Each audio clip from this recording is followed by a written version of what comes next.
Hey Mike, thanks for sending me your swim video for analysis. The first thing I went ahead and did is I counted your strokes per 25. I added it up to your time. You were the first length, 22 strokes in 27 seconds, breathing every fourth stroke.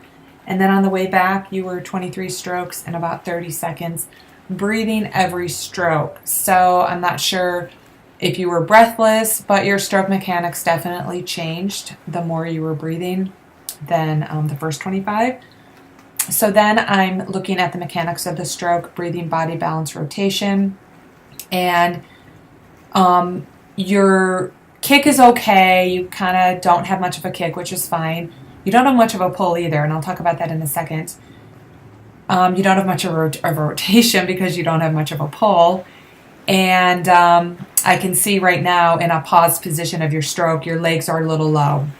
We want to try to bring your legs up when that will be a better balance. So, tuck your chin a little bit, put the weight of your body on your sternum. If that doesn't help bring your legs up, I know what will. We really want to work on a hand entry. That'll help bring your body up to its front quadrant, and you will bring your legs up, because right now your hand entry's very flat and shallow. You reach and your fingertips are pointed up. So just wanted to point that out. Let's talk about recovery phase. As I watch the video, I'm stopping and pausing it, and I can see two things going on while your arm's coming out of the water. Number one, it's a little bit, your elbow's bent, but you're not leading with your elbow. So when your arm's coming out of the water, especially with that right arm, it's kind of reaching flat. You drop your elbow and you reach flat and shallow. So that's causing you to kind of pull a little bit like this instead of pushing the water with the palm of your hand past your hips. What I want you to think about doing, first, the balance part. I want you to think about tucking your chin, putting the weight of your body on your sternum. Next, I want you to think about doing thumb slide drill to really get your elbow high out of the water. Work on that recovery, work on fingertip drag. But more importantly, I did want to start with the recovery, because that's going to set you up for a hand entry. As you enter, you rotate. As you enter, the opposite arm pulls. So as my left arm enters, my right arm pushes. So I want you to enter on an angle with your fingertips below your wrist, below your elbow, and let your hip rotation help extend your arm out in front of you. Instead of being so flat and shallow with your fingertips pointed up, keep your fingertips down, enter, rotate, and then catch and push all the way past your hip. That's going to make a big difference. So also, I'm going to add the fist drill, head out of the water drill, so you can work on punching the water.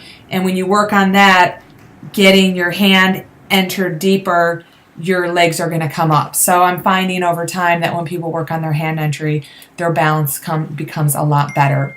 Another thing that's going on is when you're breathing, you're dropping your arms. So this is a balance thing. So when you're breathing, you can tell when you pause the video when you breathe, this arm is all the way here.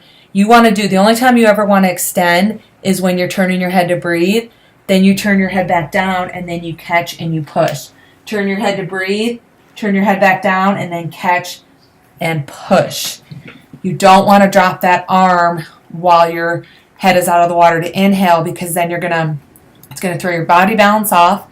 It's going to cause you over time to lift your head, and you're going to lose out on a complete arm stroke. So again, it's the best if you watch the video and pause it at the timing of your breathing. So in summary, I would start with the awareness of pushing the weight of your body on your sternum, getting comfortable with thumb slide drill and fingertip drag drill, and then moving quickly into fist drill, head out of the water drill, because that's really going to take care of a lot of things.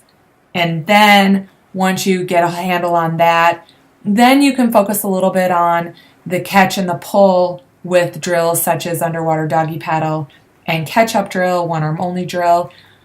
But I'm hoping working on the hand entry, working a little bit on the balance when you breathe, as well as the recovery part of the stroke, that will set you up for a better catch and push past your hip to complete the pull without having to do underwater pull drills. So hopefully this all makes sense to you. If you have any questions, feel free to shoot me an email or send me a voicemail. Make it a great day.